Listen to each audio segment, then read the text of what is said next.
کہ جیسے جب حضرت علی نے اور ان کے ساتھیوں نے کچھ ساتھیوں نے جو کہ خانہ جناب سیدہ میں جمع تھے، جب وہ خود سے مسجد نہیں گئے تو ان کو بجائے بیعت کے لیے انوائٹ کرنے کے، ان کو بیعت کے لیے مجبور کرنے کو جو ٹیم بھیجی گئی، اس نے جو کیا، کیا نہیں کیا، اس کے اوپر بھی بہت طرح کی باتیں ہوتی ہیں۔ جو کیا صرف اتنا کہ وہاں ہنگامہ کیا، ہمیں اس سے بھی مطلب نہیں، مطلب ہے، مگر ہم فی الحال اس کو نظر انداز کر رہے ہیں کیونکہ ہم امت کے پوائنٹ آف ویو سے دیکھ رہے ہیں۔ تو ہم نے یہ دیکھا کہ سقیفے میں جو خلافت کا انعقاد ہوا وہ حضرت علی کو چھوڑ کے ہوا۔ اگر حضرت علی علیہ السلام شامل ہوتے سقیفے کے اس معاملے میں تو ہم یقیناً بلا شبہ بے چون و چرا جو سواد اعظم کہتا ہے اس بات کو ہم مان لیتے۔ کیوں حضرت علی کو چھوڑا گیا؟ اچھا، یہ کوئی پرسنل بات اس لیے نہیں کہ ہم محب علی ہیں اس لیے ہم یہ بات کہہ رہے ہیں، ہم تو اس وجہ سے کہہ رہے ہیں کہ رسول نے دعا کی تھی کہ وَخْذُلْ مَنْ خَذَلَهُ، اے اللہ تو اس کو چھوڑ دے جس نے علی کو چھوڑا ہو۔ تو میرے حساب سے مسلمانوں کو اس بات کا جواب دینا چاہیے کہ کیا ان لوگوں کو اللہ نے چھوڑ دیا کہ نہیں چھوڑ دیا رسول کی دعا کے مطابق؟ صلوات بھیجیں محمد وعلی محمد۔ اب یہ مسلمانوں کی مرضی ہے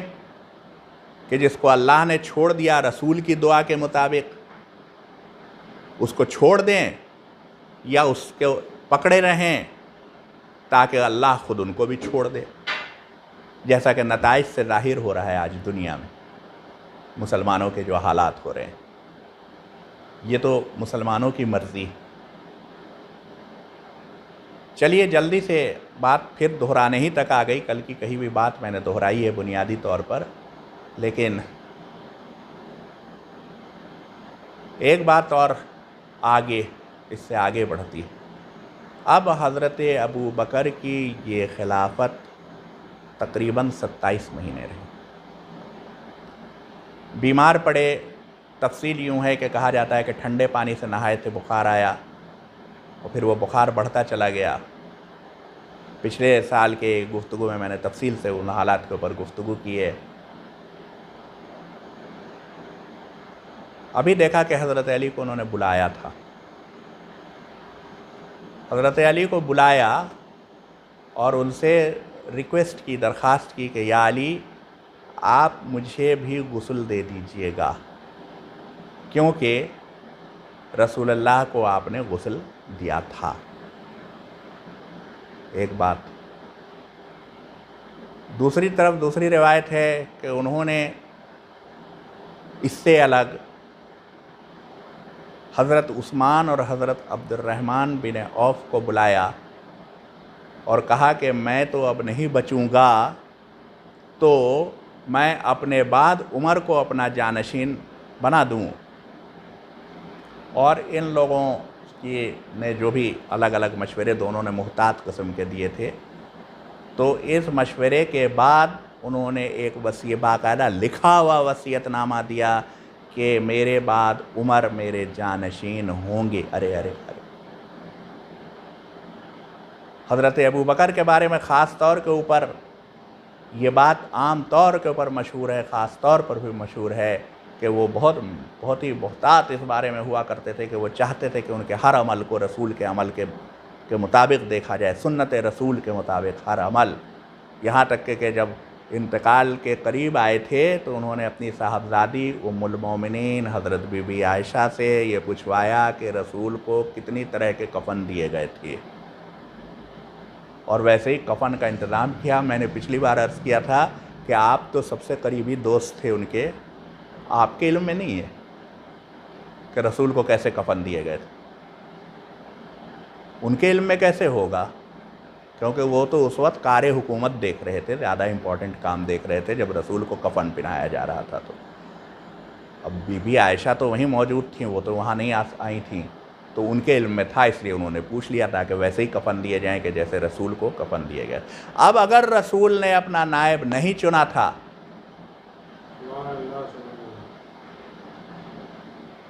تو آپ نے نیا نائب چن کے بدعت کیوں شروع کی؟ بدعت ہے کہ نہیں ہے؟ نیا رواج، اگر رسول نے اپنا نائب نہیں چنا تھا، اگر رسول نے نائب چنا تھا تو کیا وہ آپ تھے؟ اگر وہ آپ نہیں تھے تو آپ اس منبر پر کیسے تشریف فرما ہوئے؟ اور اگر رسول نے اپنا نائب نہیں چنا تھا تو آپ نے اپنا نائب کس استحقاق سے چن لیا؟ یہ قرآن کی کون سی آیت میں تھا؟ اور کیا شورا کے لیے صرف 2 لوگوں کو بلا لینے سے شورا مکمل ہو گیا تھا؟ اس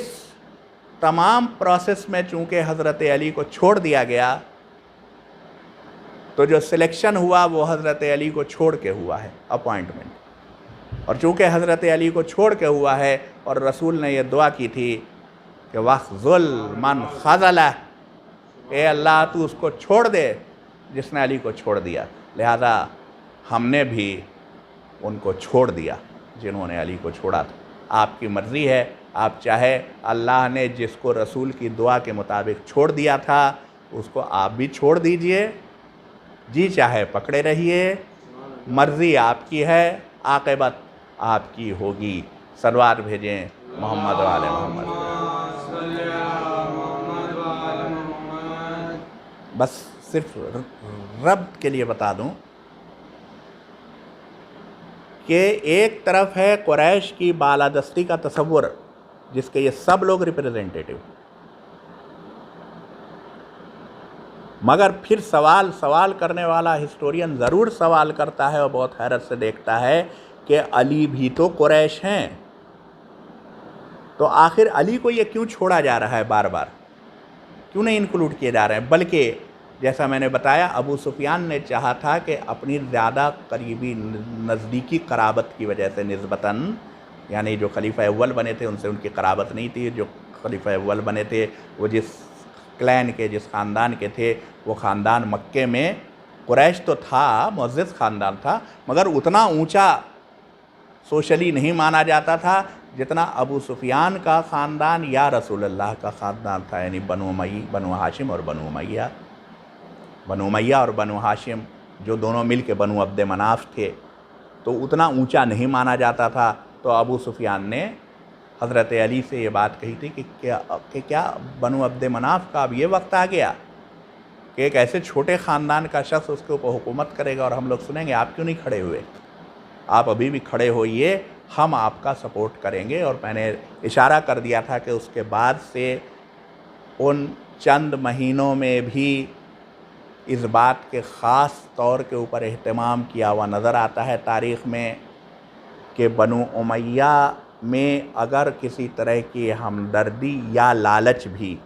حضرت علی سے پیدا ہو رہی ہے تو اس کے پنپنے کے موقع نہ ملنے پائیں. اور یہی وجہ ہے کہ بنو امیہ کو دور کی جگہ میں ایک تو پاور کی پوزیشنز دی جانے لگی کہ وہ ہم دے سکتے ہیں، اور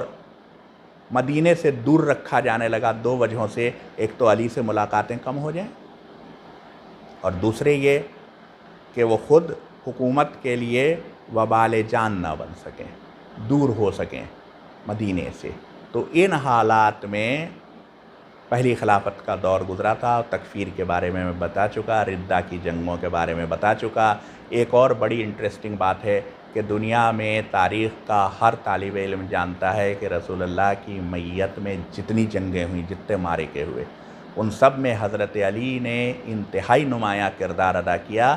زیادہ تر میں، اکثر میں تو وہ حضرت حمزہ کے بعد سے وہ علمدار رہے، خود کمانڈر رہے فوج کے. تو اب جو آپ جنگیں کر رہے ہیں ان میں کہیں تو حضرت علی کو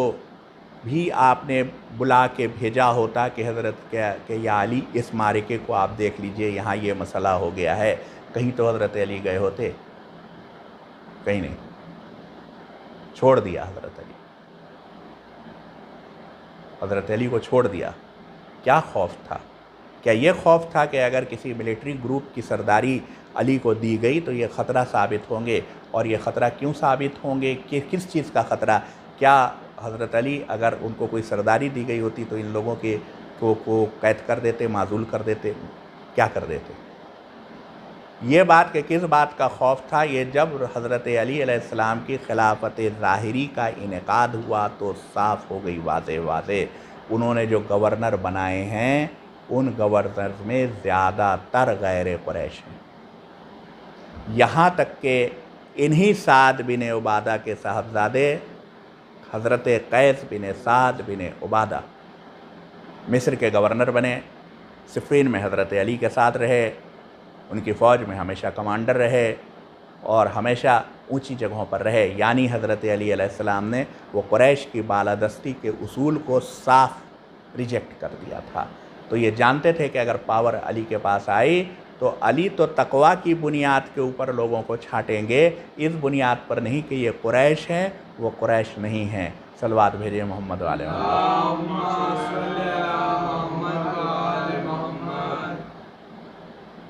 مگر افسوس مختلف مراحل سے ہوتے ہوئے طرح طرح کی بدعتیں یہاں تک پھیلیں کہ آخر کار ابو سفیان کے خاندان نے اپنی ایک ایسی جگہ بنا لی شام میں کہ جس میں ان کو جو سینٹر میں خلیفہ بیٹھے تھے ان سے سبارڈینیشن کی کوئی ضرورت ہی نہیں رہ گئی۔ وہ ایک طرح سے خود مختار ہوتی چلی گئی وہ ریاست،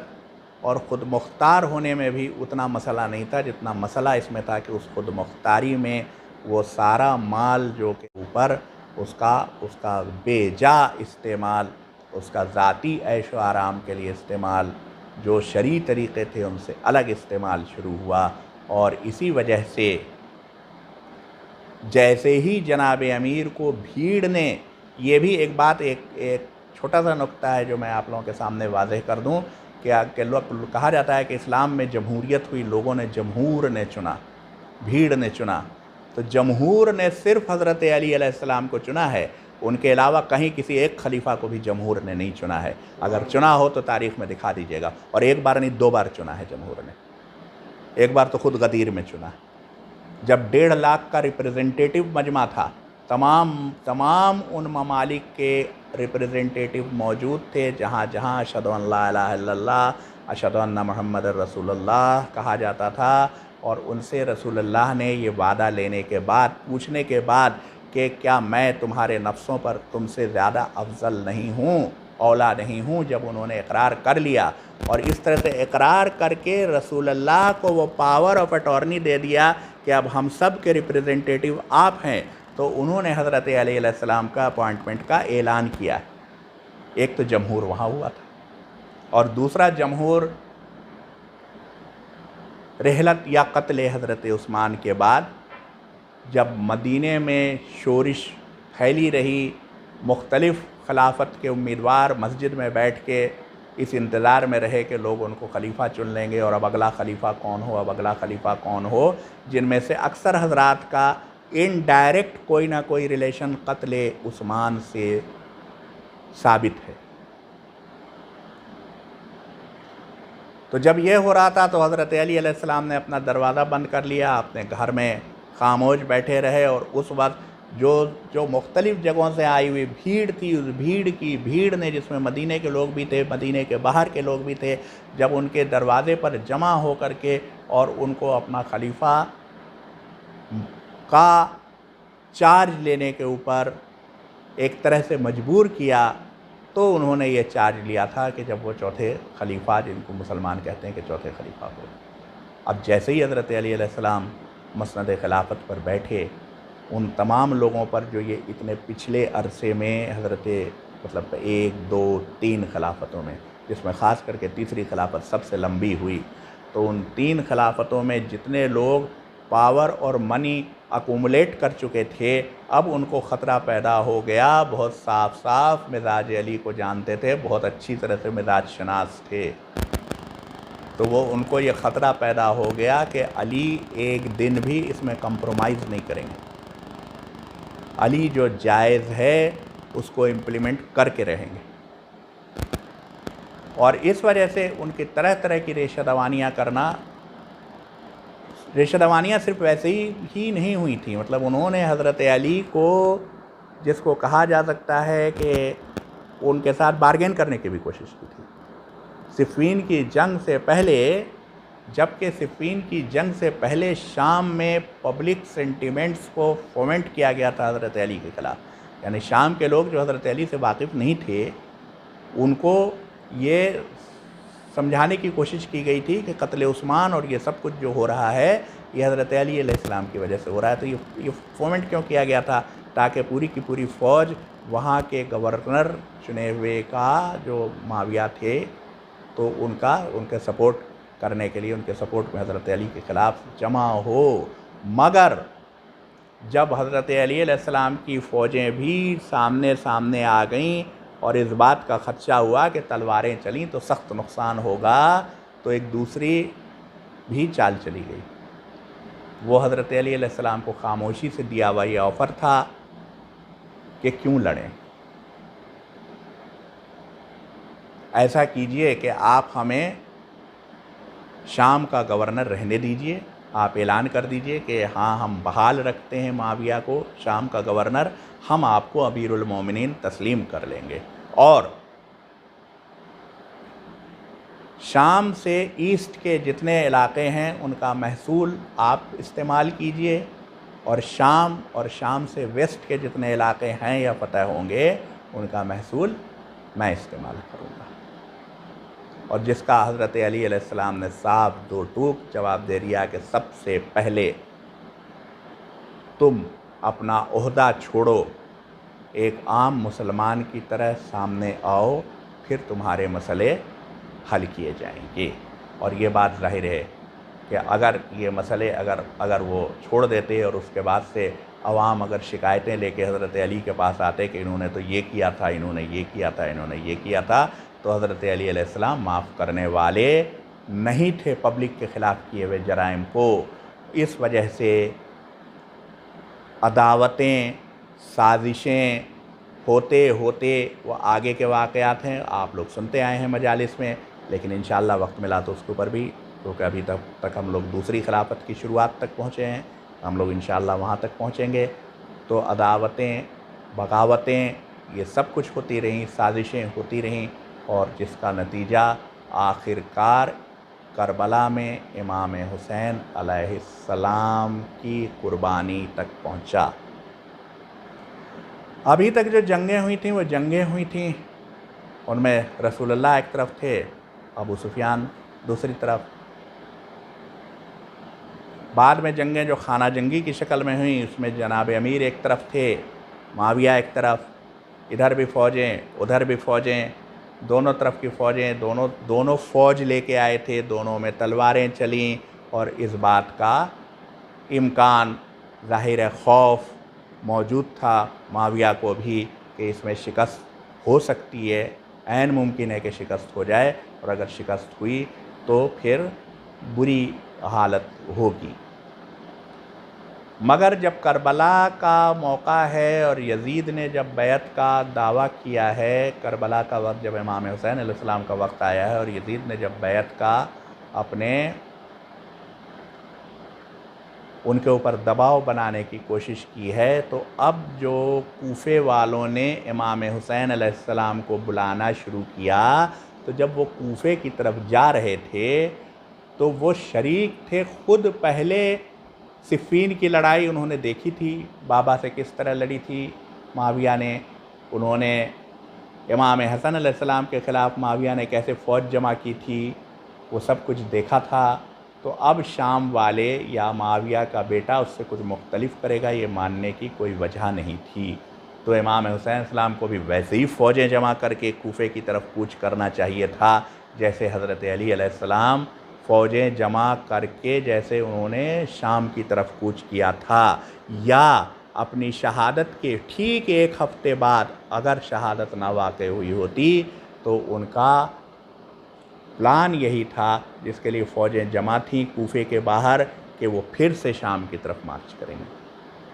فوجیں لے کے، لیکن اس سے ایک ہفتے پہلے ہی ان کی شہادت واقع ہو گئی، جس طرح ہوئی وہ سب جانتے ہیں۔ تو اب امام حسین علیہ السلام کا ایک انوکھا دستور دکھائی دیتا ہے۔ جس کو تمام ہسٹورینس نے لکھا ہے. کوئی بھی ہسٹورین جو ذرا بھی ایماندار ہے یا کوئی بھی شخص جو اپنے سینے میں دل رکھتا ہے اس کو نظر انداز نہیں کر سکا. علامہ اقبال نے بہت مفصل تفصیل سے اس بات کو نظم کیا ہے کہ امام حسین علیہ السلام کا قافلہ کا انداز ہی بتا دیتا ہے کہ یہ کوئی جنگ کرنے، کوئی فساد کرنے نہیں جا رہے. اس قافلے میں بزرگ ہیں، بچے ہیں، عورتیں ہیں، جوان ہیں، گود کے پالے ہیں، چھوٹے چھوٹے بچے ہیں، اور یہ قافلہ کوفے کی طرف بڑھ رہا ہے، جس سے صاف واضح ہوتا ہے کہ یہ قافلہ کسی امن کے پیغام پر جا رہا ہے، جنگ کے لیے نہیں جا رہا ہے. صلوات بھیجیں محمد علیہ. اللہم صلی علی محمد وآل محمد.